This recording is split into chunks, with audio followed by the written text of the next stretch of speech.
Capítulo 1. El silencio que escucha. El mundo hoy está enfermo de ruido. No de sonidos, de ruido. Ese murmullo incesante que nos arrebata la capacidad de escuchar con el alma. Palabras lanzadas como flechas sin destino, opiniones que se confunden con verdades, voces que hablan más rápido de lo que piensan. Vivimos en un tiempo donde la lengua corre más que la mente y la mente más que el corazón. Pero hay algo que los grandes hombres y mujeres de la historia entendieron antes que nosotros. Algo que no se enseñaba en las aulas, ni se imprimía en manuales, pero se transmitía en las miradas de los sabios y en el peso de sus silencios. Abraham Lincoln, antes de responder a sus rivales, masticaba sus palabras como quien afila un cuchillo. Thomas Edison pasaba horas en silencio, observando cómo las chispas de sus ideas saltaban en su mente antes de atreverse a pronunciarlas. Andrew Carnegie, el magnate del acero, aprendió que el verdadero poder no está en imponer la voz, sino en absorber lo que otros no ven en sus propias frases. Hablar menos no es callar. Es elegir cuando el sonido de tu voz tendrá el peso de un martillo que forja, y no el eco vacío de un tambor hueco. Es el arte del guerrero que no gasta flechas en pájaros al azar, sino que espera al ciervo que alimentará a su pueblo. Hoy confundimos expresión con saturación. Publicamos antes de pensar, respondemos antes de comprender, discutimos antes de escuchar. El ruido es la adicción de los inseguros, el silencio, el refugio de los fuertes. El que calla, no siempre otorga, pero siempre observa. En el silencio, la mente se convierte en un taller. No hay chispas que se pierdan, no hay martillazos que se den en falso. Walt Disney no conquistó la imaginación del mundo porque gritara más fuerte que los demás, sino porque supo escuchar las historias que dormían en el corazón de la gente y darles forma. Henry Ford no inventó el automóvil, pero supo escuchar las necesidades no dichas de millones que soñaban con moverse más rápido. Entender más exige morir a la prisa. Requiere matar al ego que quiere demostrar que sabe, y vestir la humildad del aprendiz eterno. El que escucha aprende a leer lo que no se dijo. Entiende que detrás de cada palabra hay un miedo, un deseo o una herida. Y que solo quien ve esas raíces puede responder de forma que transforme, no solo que impresione. Hablar menos es como tensar un arco. Desde fuera, parece quietud. Por dentro, es acumulación de fuerza. Cada palabra no pronunciada es un segundo en el que el pensamiento madura. Cuando por fin la sueltas, no sale como un susurro tímido, sino como una flecha que atraviesa la niebla. Y entonces comprendes, el silencio no es vacío, es el terreno fértil donde germina la comprensión. Lo supo Leonardo da Vinci cuando pasó años observando la caída del agua antes de dibujar su flujo. Lo supo Marie Curie cuando, en lugar de repetir teorías ajenas, se hundió en el silencio de su laboratorio, dejando que los elementos le hablaran con su propio idioma invisible. Hablar menos y entender más no es un truco social. Es una estrategia de vida. Es el método de quienes construyen imperios, inventan mundos y curan heridas. Es entender que la verdadera conversación no es entre dos bocas, sino entre dos mentes, y que esa conexión se abre más con pausas que con párrafos. Si quieres que tus palabras tengan peso, primero dales raíz. Y las raíces crecen en silencio. Capítulo 2. La mirada que penetra la verdad. Escuchar no es simplemente oír las palabras que salen de una boca, sino decodificar el universo invisible que la sostiene, y para lograrlo, la primera condición es aprender a ver, no con los ojos que todos usamos para leer letras y colores, sino con esa mirada profunda que penetra la verdad detrás de las apariencias. Porque la mayoría de las personas se mueven en un escenario donde cada gesto es un papel ensayado, cada frase un disfraz, y cada emoción una máscara cuidadosamente colocada, y si no aprendes a mirar más allá de la superficie, acabarás creyendo que lo que flota es todo lo que existe, cuando en realidad el océano está en lo que no se ve. Los grandes visionarios no construyeron su legado porque simplemente tenían más información que los demás, sino porque sabían extraer el significado oculto de lo que otros pasaban por alto, y este arte no se aprende acumulando datos, sino desarrollando una presencia mental tan despierta que cada palabra escuchada se convierte en una puerta a un contexto mayor. Piensa en Nikola Tesla, quien, antes de materializar sus inventos, pasaba horas en un estado de observación total, imaginando, midiendo mentalmente, no apresurando sus conclusiones, sino dejando que la verdad se revelara por sí sola, o en Benjamin Franklin, que en sus negociaciones no respondía inmediatamente. Porque sabía que cada segundo de silencio forzaba a su interlocutor a mostrar más de sí mismo de lo que pretendía. Para entender más, debes entrenar tu mente a no correr detrás de la primera interpretación que te llega, porque la prisa intelectual es una enemiga silenciosa, es como un ladrón que roba la profundidad de tu percepción y te deja con la ilusión de saber cuando en realidad apenas rozaste la superficie. La mirada que penetra la verdad es paciente como el cazador que se sienta durante horas en el bosque, sin moverse, esperando el momento exacto en que la presa baja la guardia, no se lanza a disparar a cualquier ruido, sino que reconoce que, en el juego de la vida, la oportunidad real no se presenta dos veces, y para aprovecharla, debes haberla identificado con absoluta claridad. Vivimos en un mundo obsesionado con las respuestas rápidas, con la inmediatez que sacrifica el entendimiento, con la comodidad de repetir lo que otros dijeron sin someterlo a juicio propio. Pero si quieres dominar el arte de entender más que el promedio, tendrás que adoptar la incomodidad del que se detiene, observa y reflexiona, aunque todos a tu alrededor estén corriendo. Andrew Carnegie solía decir que escuchaba 10 veces más de lo que hablaba, no porque no tuviera nada que decir, sino porque entendía que en cada conversación había un oro oculto que solo se revelaba a quien sabía callar el tiempo suficiente. Cuando tu mirada deja de buscar lo obvio y comienza a buscar lo esencial, descubres que la mayoría de los conflictos humanos no nacen de la falta de comunicación, sino de la falta de comprensión real. La gente se escucha para responder, no para entender, y esa diferencia, pequeña en apariencia, es la frontera entre quienes repiten la historia y quienes la transforman. Mira a Mahatma Gandhi, que en sus conversaciones con adversarios políticos parecía estar más interesado en captar el tono, las pausas y los silencios que en las palabras en sí. Sabía que ahí, en esos espacios no pronunciados, habitaba la verdadera naturaleza de la persona con la que hablaba.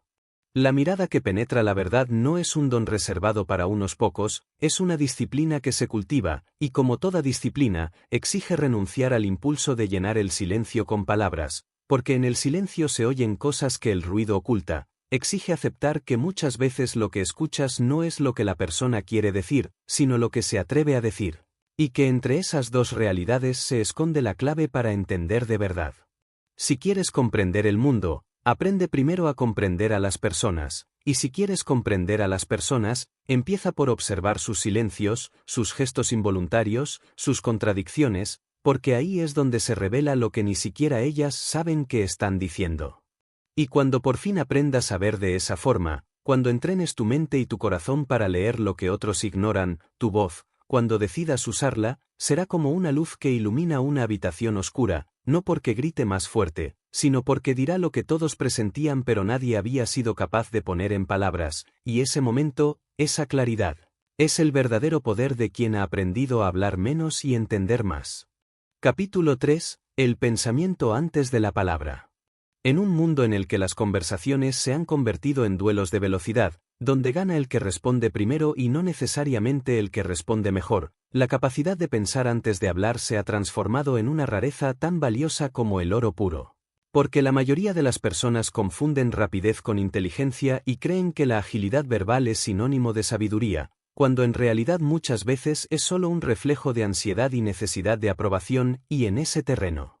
Quien domina el arte de la pausa, quien se permite el tiempo para que su pensamiento madure antes de convertirse en sonido, adquiere una ventaja tan grande como la de un estratega que planifica en un tablero mientras los demás luchan a ciegas en el campo. Si observas la historia, verás que las mentes más influyentes nunca fueron las que disparaban palabras como metralla, sino aquellas que parecían tomarse el tiempo de pesar cada frase como si fuera una moneda que podía decidir el curso de un imperio.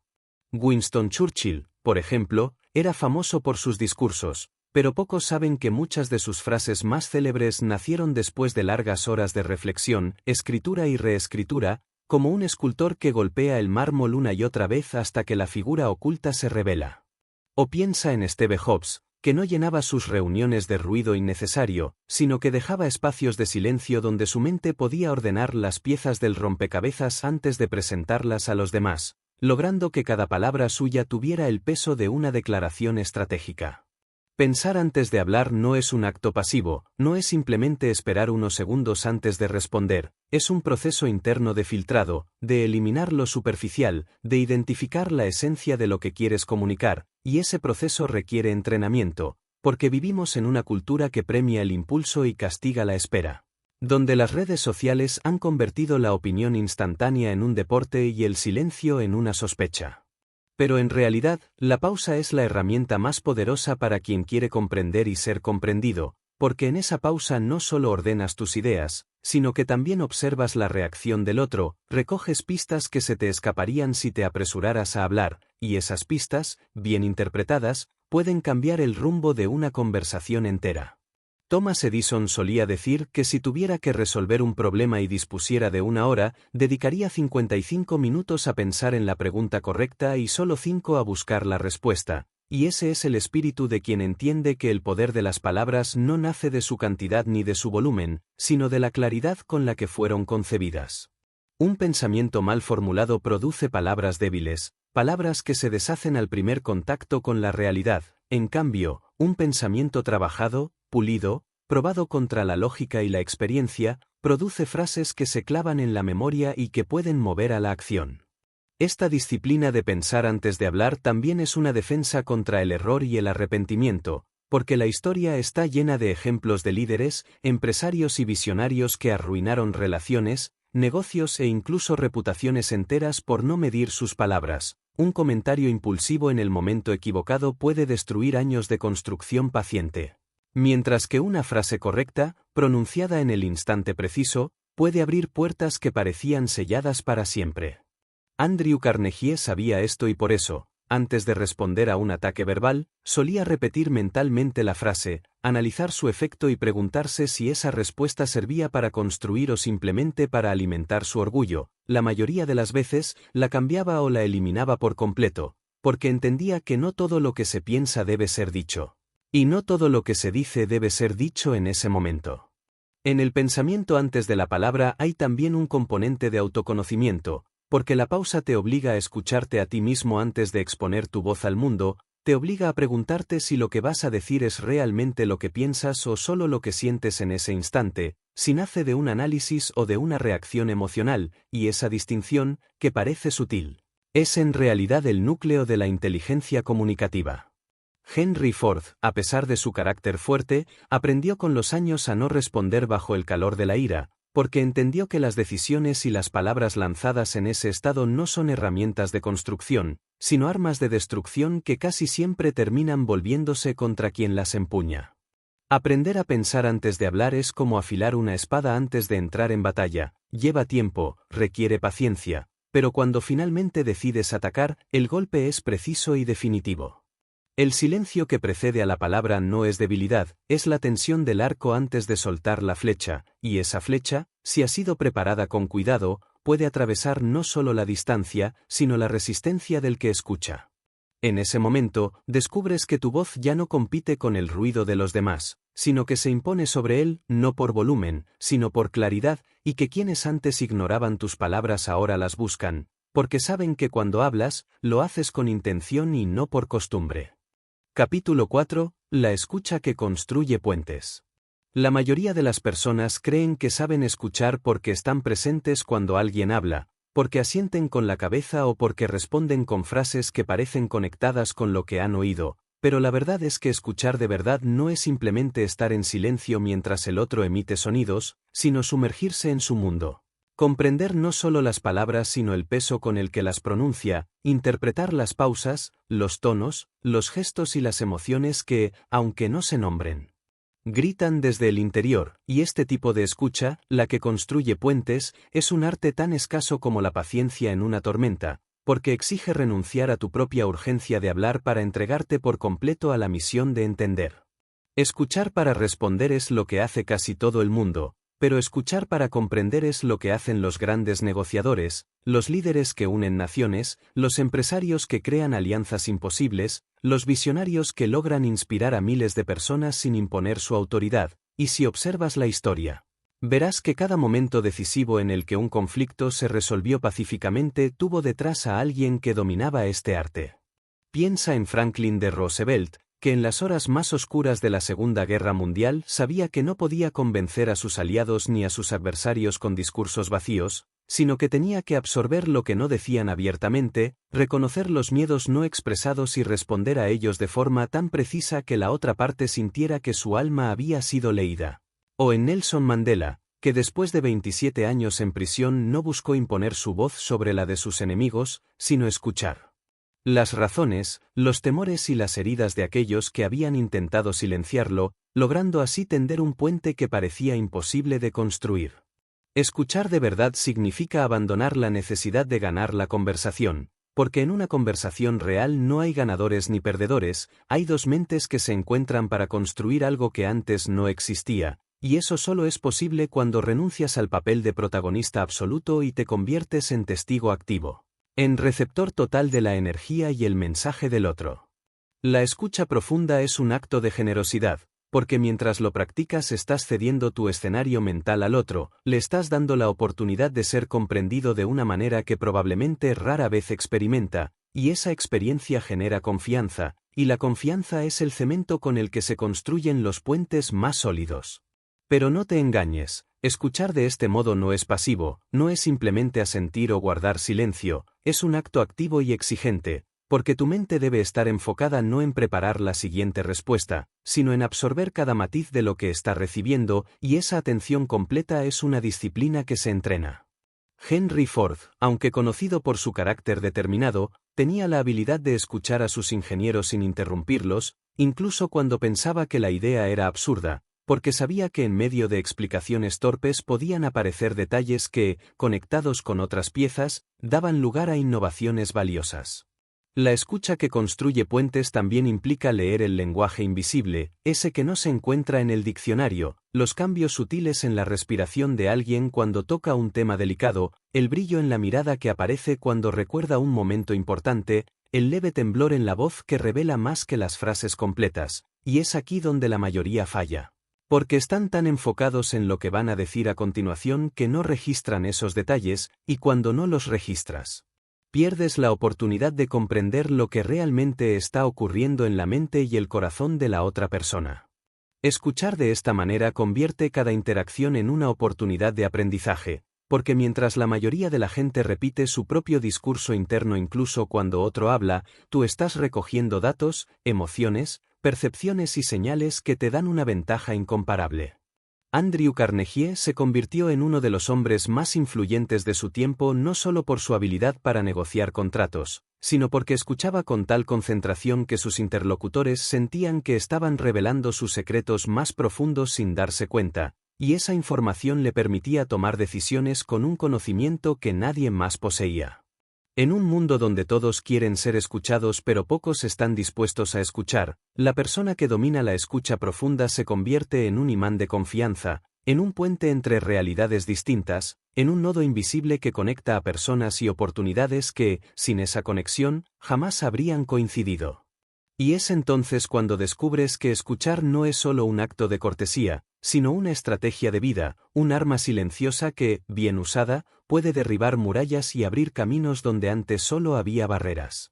Capítulo 5. La fuerza invisible de la presencia.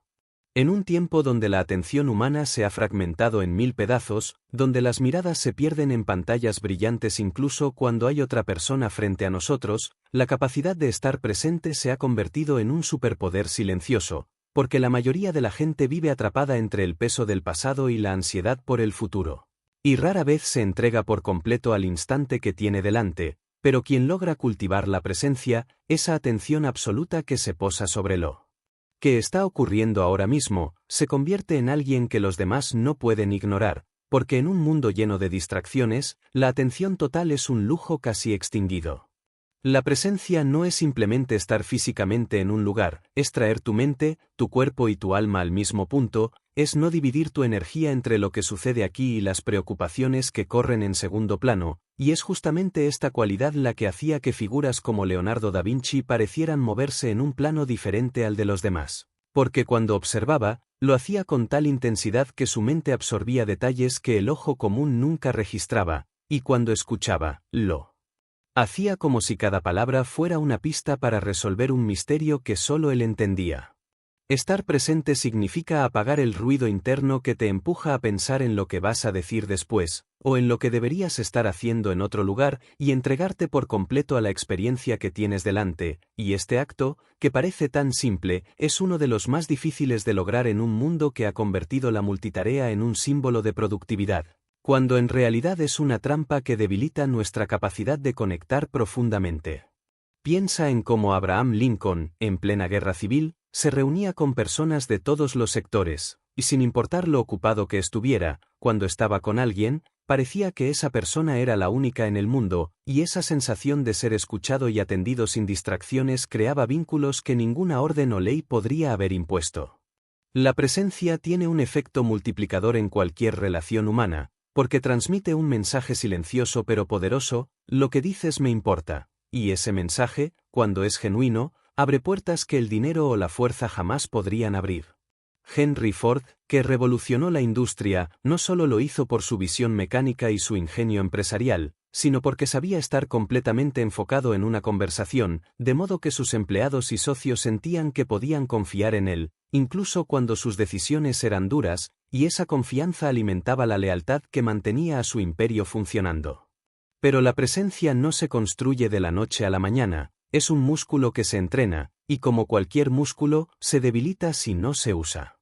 Requiere disciplina para resistir la tentación de dejarse arrastrar por pensamientos ajenos al momento, exige voluntad para apagar la corriente constante de distracciones, y sobre todo, exige humildad, porque estar presente es también reconocer que el instante que tienes frente a ti merece toda tu atención, aunque no sea espectacular ni heroico.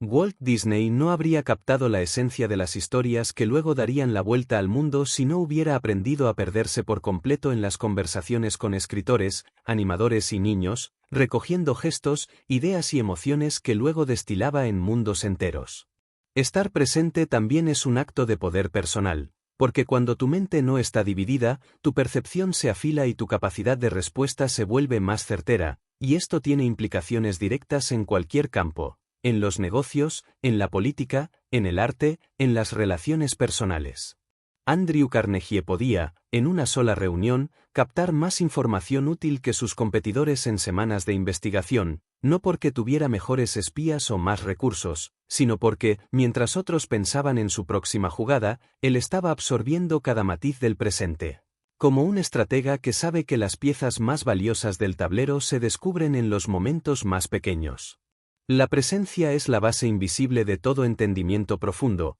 porque sin ella no hay escucha real, no hay observación precisa, no hay conexión auténtica, y por eso es tan valiosa y tan rara.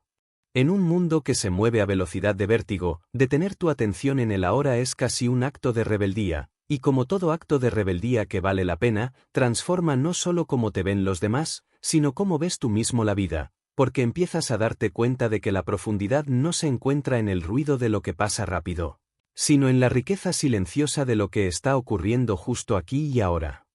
Capítulo 6. El valor de la pausa estratégica. En un mundo donde las conversaciones parecen carreras de velocidad y los debates se asemejan a combates de boxeo en los que cada uno espera el momento de lanzar el golpe final, el valor de la pausa estratégica se ha convertido en una herramienta subestimada pero de un poder inmenso, porque la pausa no es un vacío, no es un espacio muerto entre una palabra y otra, sino un acto calculado que tiene la capacidad de cambiar por completo la dirección de una interacción, y los grandes líderes, negociadores y comunicadores lo saben bien, porque entienden que a veces, en el silencio que sigue a una frase, es donde ocurre la verdadera revelación. Cuando observas a figuras como Theodore Roosevelt, Mahatma Gandhi o incluso contemporáneos como Elon Musk, te das cuenta de que ninguno de ellos tiene miedo al silencio, de hecho, lo utilizan como un instrumento afinado, consciente de que la pausa crea tensión, obliga a la otra parte a llenar el espacio, y en ese impulso por hablar más, por no dejar que el silencio pese demasiado, muchas personas revelan más de lo que pretendían, mostrando dudas, inseguridades o información clave que no habrían dicho de forma consciente. Andrew Carnegie perfeccionó este arte al punto de que en reuniones complejas podía pasar varios segundos, incluso minutos, sin decir nada, dejando que el silencio se hiciera tan denso que el interlocutor sintiera la necesidad de seguir hablando, y en esa continuación era donde él encontraba las piezas más valiosas para tomar decisiones estratégicas. La pausa estratégica también tiene el poder de amplificar el impacto de tus palabras, porque en un flujo constante de sonido, cada frase se pierde en la siguiente, pero cuando introduces un silencio calculado después de una idea clave, le das el espacio para que se asiente en la mente de quien escucha. Como una semilla que cae en tierra fértil y empieza a echar raíces antes de que llegue la siguiente. Winston Churchill utilizaba este recurso con maestría en sus discursos, dejando que cada imagen poderosa quedara suspendida en el aire el tiempo suficiente para que la audiencia la absorbiera y la sintiera, no solo la entendiera. En el terreno personal, la pausa también es una herramienta de autocontrol, porque te da el tiempo de filtrar lo que vas a decir y evitar que la emoción del momento se convierta en una explosión verbal que luego lamentes. Es el instante en el que puedes transformar un impulso destructivo en una respuesta constructiva. Y esa capacidad es uno de los rasgos más claros de madurez emocional. Henry Ford, a pesar de ser un hombre de decisiones rápidas en los negocios, comprendía que en la comunicación humana la velocidad no siempre es una virtud, y que un segundo de pausa puede evitar años de consecuencias. Pero para que la pausa estratégica funcione, no puede ser mecánica ni vacía, debe estar cargada de intención, debe nacer de una presencia total en la conversación y de una lectura cuidadosa del momento, porque si se usa de forma artificial, el otro lo percibirá como manipulación y no como reflexión. Es como en el ajedrez, un jugador experimentado no se detiene solo para aparentar que piensa, se detiene porque está calculando múltiples escenarios, porque está viendo el tablero más allá de la jugada inmediata, y en la comunicación, esa pausa te permite ver más allá de la frase que estás pronunciando, para anticipar el efecto que tendrá y decidir si es realmente la mejor jugada. La pausa es, en cierto sentido, un acto de poder, porque en un mundo que valora la reacción inmediata, elegir no reaccionar de forma impulsiva es una declaración de control absoluto sobre ti mismo, y ese control se percibe, genera respeto y, en muchos casos, desarma la agresividad del otro. Nikola Tesla, en sus presentaciones y conversaciones, no temía dejar espacios prolongados entre ideas, porque entendía que su fuerza no residía en llenar el aire de palabras, sino en transmitir que cada palabra que decía tenía un peso cuidadosamente medido. Y así, la pausa estratégica se convierte en una herramienta para entender más, para comunicar mejor y para influir con mayor precisión, porque no solo te da información adicional, sino que también eleva el valor de tus intervenciones, creando un contraste claro entre el ruido incesante de quienes hablan sin parar y la solidez de quien elige el momento exacto para pronunciarse. La pausa no es ausencia, es la antesala de un impacto mayor, y quien la domina, entiende que a veces lo más poderoso que puedes hacer en una conversación no es hablar, sino callar en el momento justo. Capítulo 7. La claridad como arma de poder. En la historia de la humanidad, aquellos que han transformado el curso de los acontecimientos no siempre han sido los más elocuentes ni los que más palabras tenían en su repertorio, sino aquellos que podían condensar ideas complejas en mensajes tan claros que eran imposibles de ignorar. Porque la claridad es una fuerza que corta a través de la confusión como una espada afilada atraviesa la niebla, y en un mundo saturado de opiniones, distracciones y ruido, la mente capaz de expresar lo esencial, sin adornos innecesarios, se convierte en un faro para quienes buscan dirección.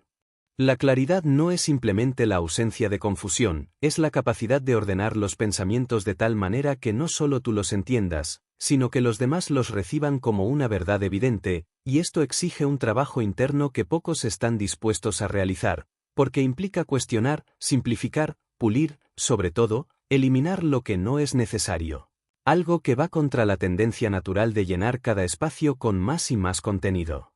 Si observamos a figuras como Abraham Lincoln, vemos que sus discursos no eran grandes por su extensión, sino por la precisión con la que cada palabra estaba elegida, y eso no ocurría por casualidad, sino porque dedicaba un tiempo considerable a clarificar lo que quería decir antes de siquiera pensar en cómo decirlo. Lo que demuestra que la claridad no nace en el momento de hablar, sino en el proceso de pensar. En el ámbito empresarial, Steve Jobs se convirtió en un maestro de la claridad porque podía reducir conceptos técnicos extremadamente complicados a una idea tan sencilla que cualquier persona podía entenderla y desearla, y esa habilidad le permitía influir no solo en sus equipos, sino en millones de consumidores que sentían que sus productos no eran máquinas, sino extensiones naturales de sus vidas. La claridad como arma de poder tiene una ventaja táctica indiscutible. Quien habla con claridad es percibido como alguien que sabe exactamente de lo que habla, y esa percepción genera confianza, mientras que quien se pierde en explicaciones interminables o en frases rebuscadas transmite inseguridad, aunque tenga conocimiento real del tema. Andrew Carnegie entendió este principio y lo aplicó no solo en sus discursos públicos, sino en sus negociaciones privadas, donde su manera directa y ordenada de exponer las condiciones eliminaba la posibilidad de malentendidos, al mismo tiempo, dejaba claro que no había espacio para ambigüedades que pudieran explotarse en su contra. Pero la claridad no se logra únicamente hablando menos, se logra pensando mejor, y eso implica disciplina mental para cuestionar cada una de tus creencias, para separar lo que es esencial de lo que es accesorio, para identificar cuál es la idea central que quieres transmitir y resistir la tentación de añadir capas de información que, aunque puedan parecer útiles, solo sirven para diluir el impacto del mensaje.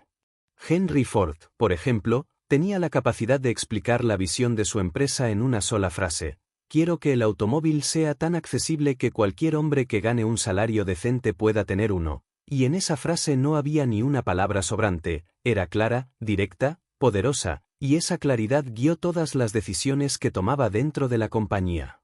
En la comunicación, la claridad no solo es un arma de poder hacia afuera, sino también hacia adentro, porque cuando tienes claridad mental, tus acciones dejan de ser erráticas, tus prioridades se alinean y tu energía se concentra, lo que te da una velocidad y una efectividad que la mayoría de la gente nunca alcanza. Precisamente porque vive atrapada en una neblina de ideas inconexas.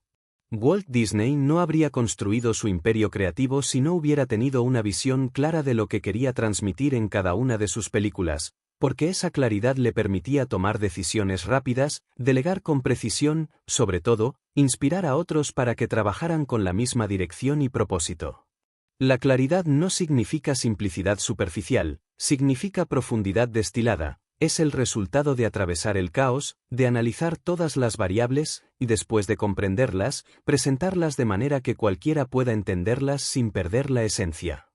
Y aquí está el detalle: lograrlo requiere más esfuerzo que dejar todo en su forma confusa y enredada, porque simplificar es un trabajo de artesano, es como esculpir en mármol, quitando todo lo que sobra hasta que solo queda lo que debe permanecer.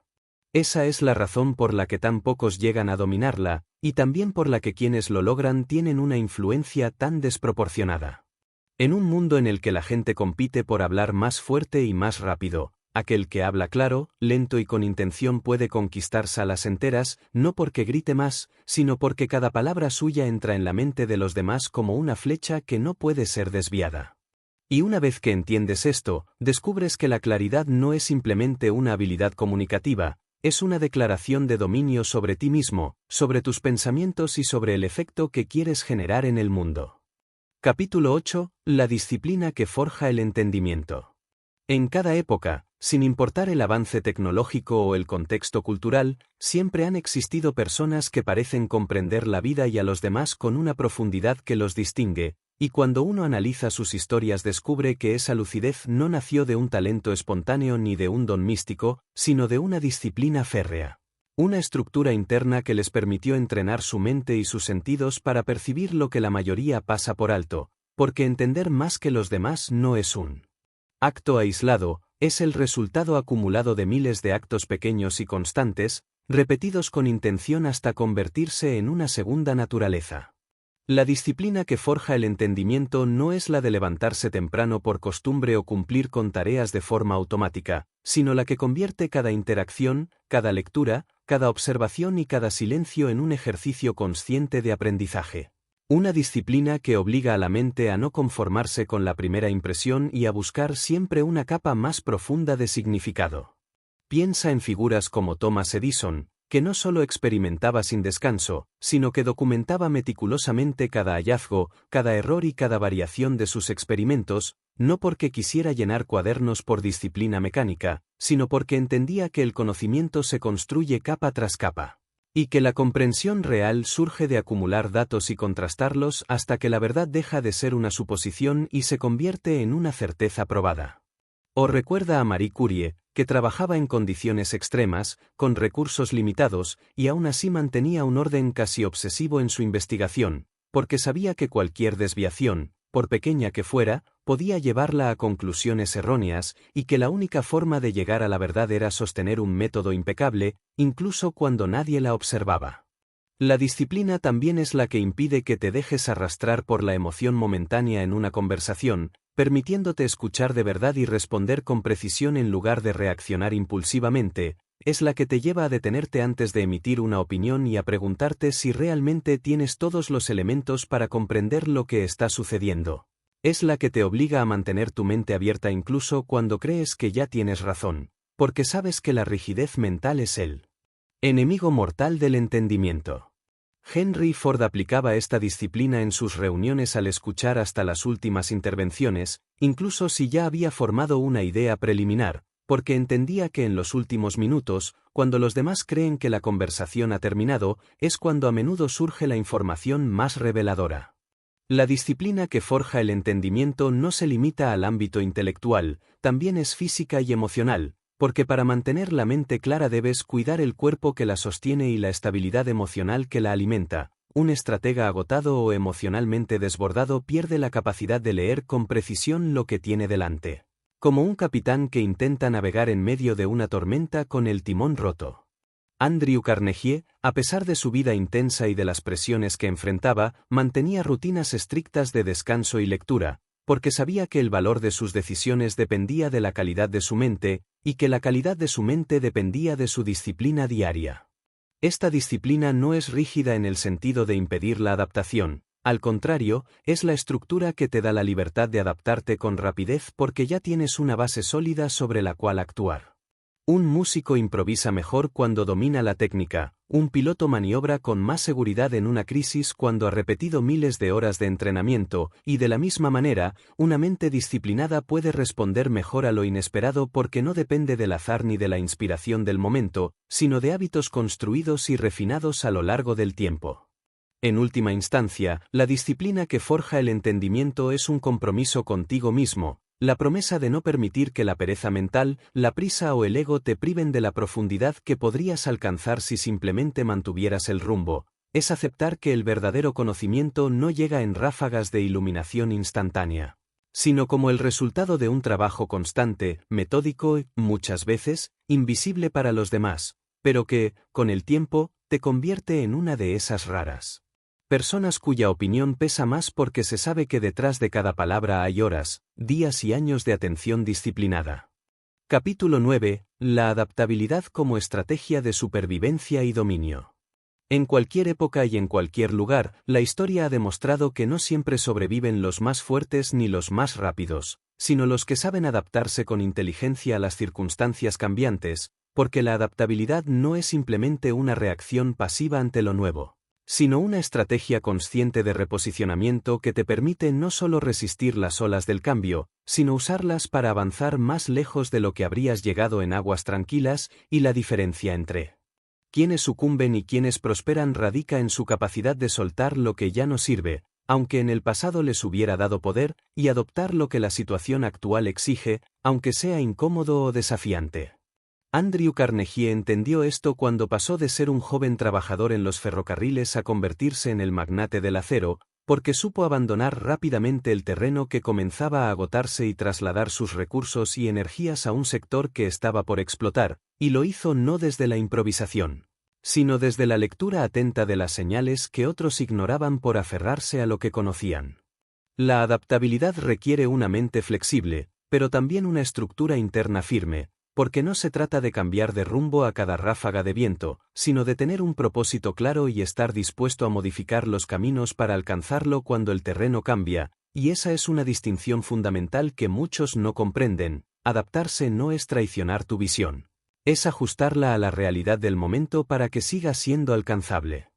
Henry Ford, por ejemplo, defendió con tenacidad su modelo de producción en masa, pero cuando las demandas del mercado y las presiones de la competencia hicieron evidente que debía ofrecer variedad, supo introducir cambios en su estrategia sin abandonar el núcleo de su filosofía. Y esa flexibilidad le permitió mantener su imperio en pie más tiempo del que habría durado si se hubiera encerrado en su idea original.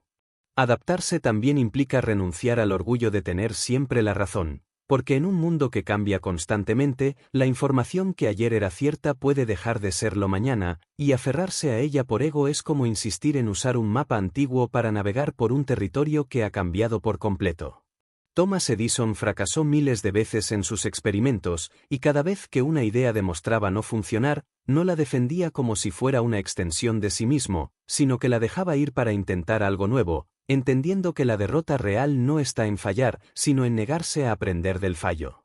La adaptabilidad es también una cuestión de velocidad, porque no basta con reconocer que algo ha cambiado, hay que actuar con rapidez antes de que la oportunidad desaparezca, y para ello se necesita una mente entrenada para procesar nueva información sin quedarse paralizada. Steve Jobs, al regresar a Apple, no solo rescató a la empresa de la bancarrota, sino que la reorientó hacia productos que nadie estaba pidiendo todavía pero que él sabía que se convertirían en parte esencial de la vida cotidiana. Y esa capacidad de ver hacia dónde se movía el mundo y reposicionar a su compañía con anticipación es una de las formas más puras de adaptabilidad estratégica. Pero quizá el aspecto más difícil de la adaptabilidad sea el desapego, porque para tomar un nuevo rumbo a veces es necesario abandonar inversiones de tiempo, dinero o reputación que nos han costado años de construir, y eso duele, porque el ser humano tiene la tendencia de confundir lo que posee con lo que es y soltar una estrategia. Un negocio o incluso una relación puede sentirse como perder una parte de uno mismo. Sin embargo, quienes entienden la naturaleza del cambio saben que aferrarse a algo que ya no funciona no es lealtad, es autosabotaje, y que la verdadera lealtad debe ser hacia el propósito, no hacia el camino específico que una vez pareció el más adecuado. En última instancia, la adaptabilidad no es solo una estrategia de supervivencia, es un arte de dominio, porque quien sabe adaptarse rápido y bien no solo sobrevive a las crisis, sino que las utiliza como trampolines para adelantarse a los demás, aprovechando el caos para reconfigurar su posición en el tablero. Y cuando dominas este arte, dejas de temer al cambio, porque comprendes que no importa cómo se muevan las piezas, mientras mantengas tu capacidad de leer el juego y reposicionarte, siempre podrás seguir avanzando. Capítulo 10. La resiliencia como fundamento del entendimiento duradero. En la vida, no hay aprendizaje verdadero sin golpes, y no hay entendimiento profundo sin haber atravesado la incomodidad de la derrota, porque la resiliencia no es una virtud pasiva ni una mera capacidad de aguantar lo que sucede, sino una fuerza interna que permite absorber el impacto de las pérdidas, reorganizar las piezas y levantarse no para volver al punto de partida, sino para avanzar con un conocimiento y una fortaleza que antes no existían, y esto es algo que los grandes personajes de la historia han entendido mejor que nadie, ya que ninguno de ellos llegó a la cima sin haber conocido en carne propia el peso de los fracasos. Abraham Lincoln perdió más elecciones de las que ganó antes de convertirse en presidente, y cada derrota lo obligó a afinar su estrategia, a entender mejor a su país y a pulir su mensaje, hasta que finalmente pudo liderar en el momento más crítico de la nación, y lo mismo se puede decir de Thomas Edison, que no consideraba fallar como una tragedia, sino como un proceso inevitable para descubrir lo que sí funcionaba, acumulando miles de intentos fallidos como si fueran escalones hacia la invención de la bombilla eléctrica. La resiliencia es un filtro que separa a quienes desean entender del todo pero se retiran ante el primer obstáculo, de quienes están dispuestos a permanecer en el campo de batalla mental y emocional hasta que la comprensión se abre camino. Porque cuando la dificultad aparece, la mayoría busca escapar, simplificar o ignorar el problema. Mientras que el resiliente lo enfrenta de frente, consciente de que la lección que necesita está escondida precisamente dentro de lo que más incomoda. Henry Ford enfrentó una de las mayores crisis industriales de su tiempo cuando su modelo de producción fue criticado y atacado por múltiples frentes, y en lugar de ceder o renunciar, usó ese momento para ajustar la organización, optimizar la cadena de montaje y redefinir su estrategia de mercado, saliendo de la crisis más fuerte que antes, y demostrando que la resiliencia no se trata solo de resistir, sino de transformar la resistencia en combustible para avanzar. El entendimiento que se construye sobre resiliencia es más sólido porque no depende de teorías ni de hipótesis que nunca han sido probadas bajo presión, sino de experiencias reales que han pasado por el fuego de la adversidad y han demostrado su validez en condiciones extremas.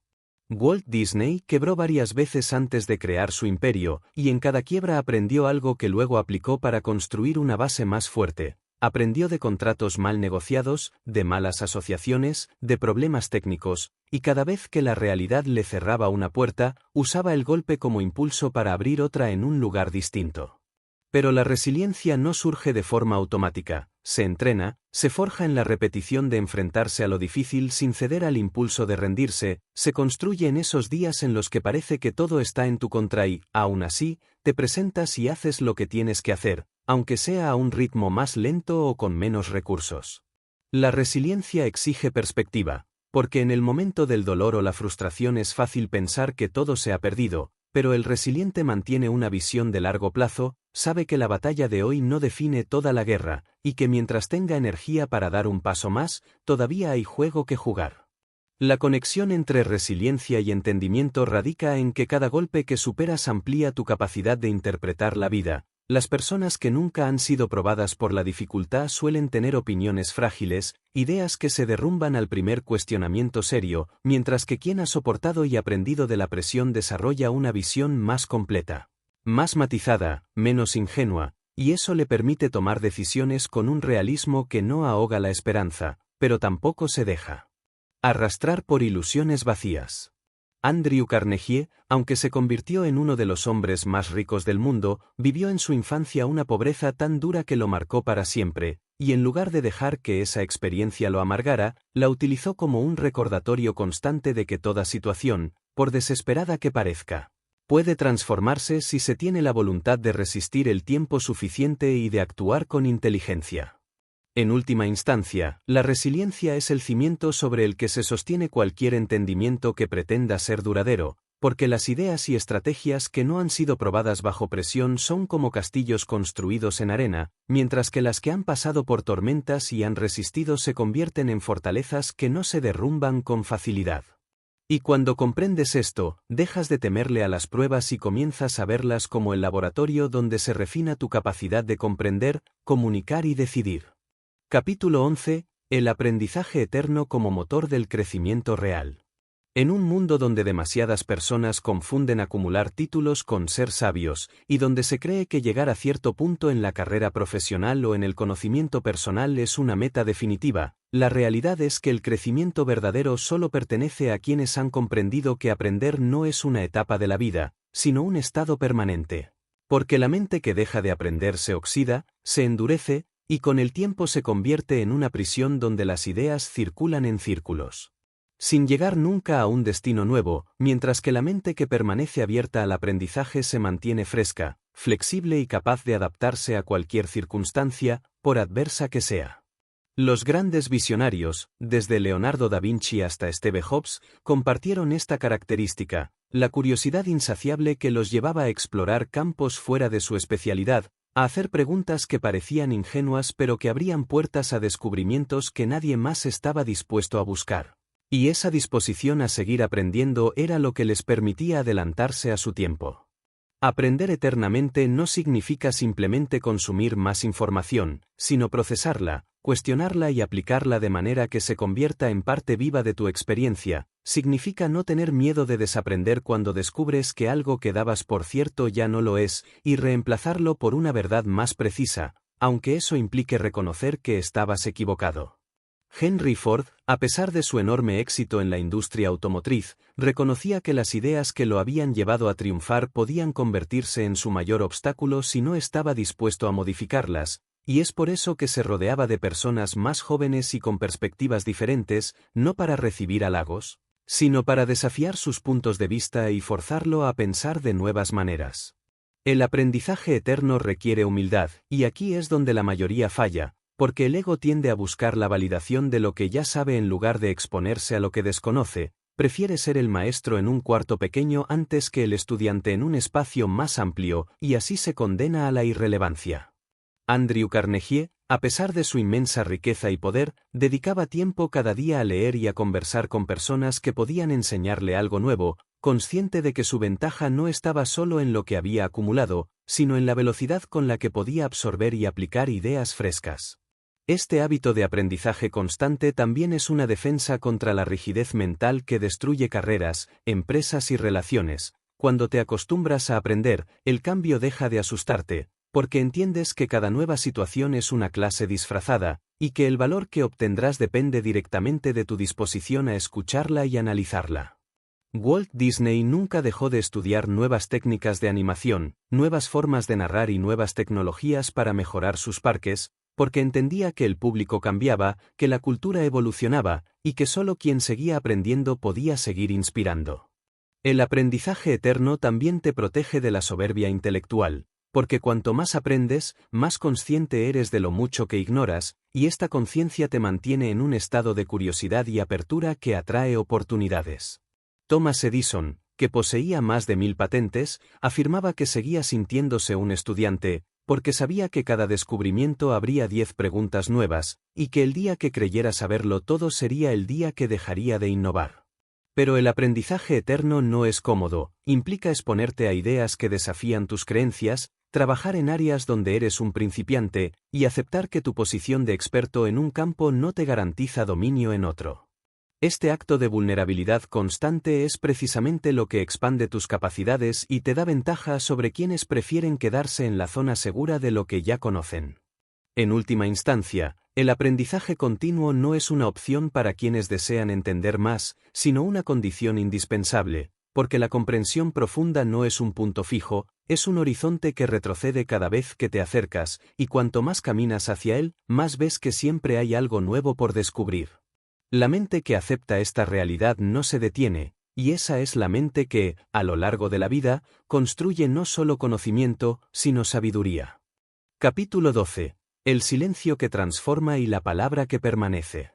Al final de todo este recorrido, cuando has aprendido a hablar menos y entender más, cuando has ejercitado la paciencia para observar lo invisible, la claridad para separar lo esencial de lo accesorio, la disciplina para escuchar con intención, la adaptabilidad para moverte en terrenos cambiantes, la resiliencia para levantarte una y otra vez, y la humildad para aprender sin descanso, descubres que el mayor poder no está en la cantidad de palabras que pronuncias, sino en la calidad de las pocas que eliges dejar salir, porque las palabras, cuando están respaldadas por silencio, reflexión y experiencia, no solo comunican, sino que permanecen, dejando una huella que atraviesa el tiempo y el espacio mucho después de haber sido pronunciadas. El silencio que transforma no es el silencio de la evasión o del miedo, sino el silencio que se ha llenado de observación, de comprensión y de intención, y que cuando se rompe, lo hace con la fuerza de un río que ha sido contenido y ahora fluye con dirección y propósito.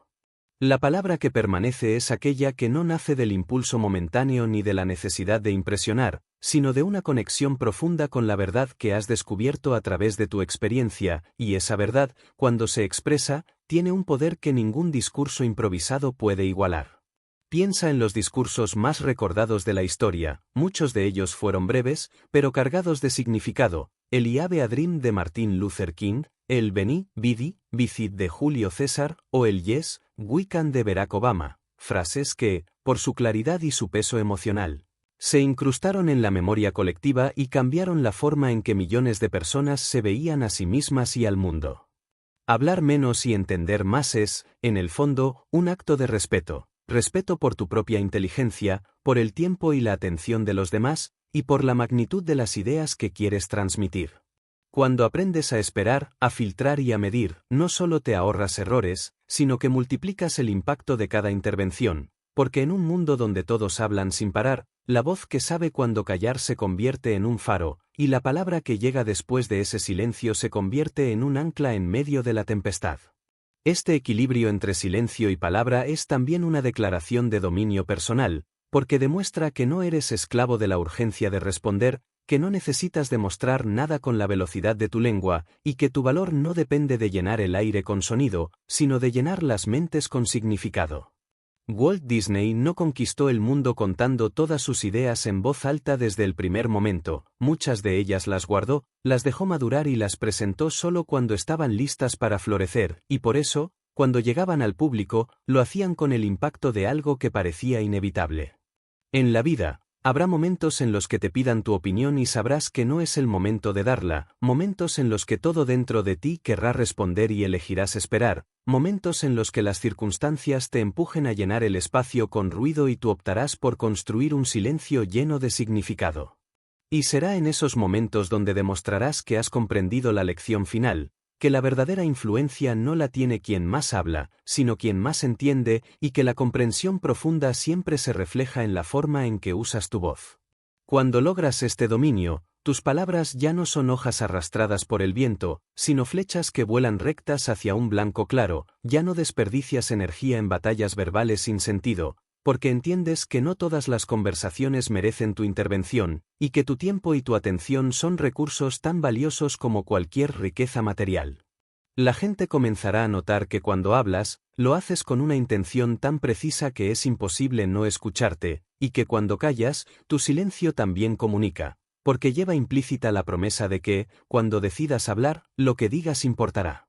Y así, cierras el círculo. Has aprendido a escuchar más de lo que hablas, a entender antes de responder, a leer lo que no se dice, a esperar el momento justo y a hablar solo cuando tus palabras puedan cambiar algo.